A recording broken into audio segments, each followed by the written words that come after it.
नमस्कार मंडळी, मी शीतल माझ्या यूट्यूब चॅनलमध्ये तुमच्या सर्वांचं सहर्ष स्वागत करत आहे. लग्नानंतर होईलच प्रेमचा प्रोमो आउट झालेला आहे. यामध्ये मानवी काकूंना समजणार आहे जेव्हा आणि नंदिनी डिवोर्स घेतात ते कसं. नंदिनी त्यांच्या घरातल्या कामवाल्याला सांगत असते की माझ्या खोलीतून तुम्ही तुमची फाईल घेऊन या. इकडे पार्थ हा विचार करत असतो की काव्य आपण करत नाही, एकटेपणाची सवय करून घ्यावी लागेल, आपण डिवोर्स घेतोय हे आपण आपल्या आईला सांगितलं पाहिजे असा पारच्या मनामध्ये विचार चालू असतो.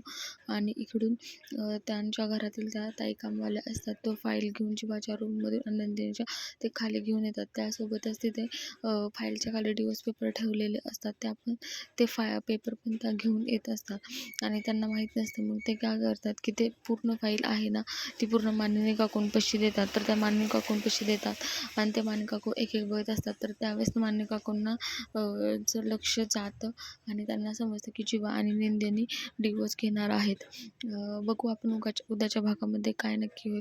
तर व्हिडिओ आवडला असेल तर लाईक करा, शेअर करा आणि सबस्क्राईब करा.